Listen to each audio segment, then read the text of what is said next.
Hello बच्चों, कैसे हैं आप लोग। आशा करती हूँ बहुत ही अच्छे होंगे। तो आज हम लोग काल पढ़ेंगे। क्रिया के जिस रूप या रूपांतर से उसके व्यापार का समय अथवा पूर्ण या अपूर्ण अवस्था का बोध हो उसे काल कहते हैं। काल के 3 भेद हैं: वर्तमान काल, भूतकाल और भविष्यत काल। वर्तमान काल क्रिया के जिस रूप से ज्ञात हो कि कार्य वर्तमान समय में होता है उसे वर्तमान काल कहते हैं। जैसे वह जाती है, तुम सो रहे हो, मैं पढ़ता हूँ। वर्तमान काल के 3 भेद हैं: सामान्य वर्तमान, संदिग्ध वर्तमान और तात्कालिक वर्तमान। सामान्य वर्तमान जिससे वर्तमान समय में क्रिया के सामान्य रूप से होने का बोध हो उसे सामान्य वर्तमान काल कहते हैं। जैसे वह खाता है, वह आता है आदि। संदिग्ध वर्तमान क्रिया के जिस रूप से वर्तमान समय में क्रिया के संपादन में संदेह हो उसे संदिग्ध वर्तमान काल कहते हैं। जैसे वह जाता है, होगा, लड़की नाचती होगी आदि। तात्कालिक वर्तमान क्रिया के जिस रूप से वर्तमान समय में कार्य के लगातार चलने का बोध हो उसे तात्कालिक वर्तमान काल कहते हैं। जैसे राम दौड़ रहा है, गीता लिख रही है आदि। भूतकाल क्रिया के जिस रूप से यह पता चले कि बीते हुए समय में कार्य संपन्न हो गया है उसे भूतकाल कहते हैं। जैसे राम लिखता था, वह जा रहा था, हमने लिखा था। भूतकाल के 6 भेद हैं: सामान्य भूत, आसान्य भूत, पूर्ण भूत, अपूर्ण भूत, संदिग्ध भूत, हेतु मद भूत।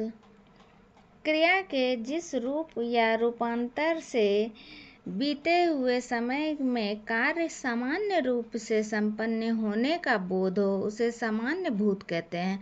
जैसे उसने खाया, वह गया, तुमने पढ़ा आदि। क्रिया के जिस रूपांतर से उसके संपन्न होने का समय निकट समझा जाए उसे असामान्य भूत कहते हैं।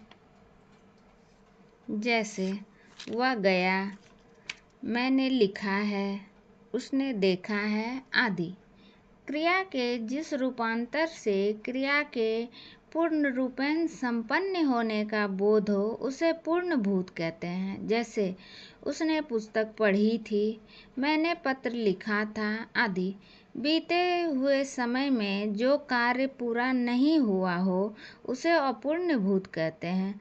जैसे वह लिखता था, वह जा रहा था, तुम पढ़ रहे थे आदि। भूतकाल में जिस कार्य के संपन्न होने में संदेह हो उसे संदिग्ध भूत कहते हैं। जैसे राम गया होगा, वह आया होगा आदि। भूतकाल में जब एक क्रिया का होना दूसरी क्रिया पर निर्भर हो तो उसे हेतु मदभूत कहते हैं। जैसे वह पढ़ता तो पास होता, तुम दौड़ते तो प्रथम आते। भविष्यत काल क्रिया के जिस रूप या रूपांतर से कार्य के आने वाले समय में होने का बोध हो उसे भविष्यत काल कहते हैं। जैसे वह लिखेगा, तुम पढ़ोगे आदि। भविष्यत काल के 2 भेद हैं: समान भविष्यत और संभाव्य भविष्यत।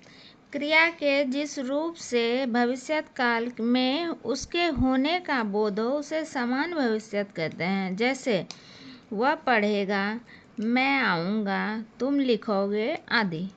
क्रिया के जिस रूप से आने वाले समय में कार्य होने की संभावना जानी जाए उसे संभाव्य भविष्यत कहते हैं।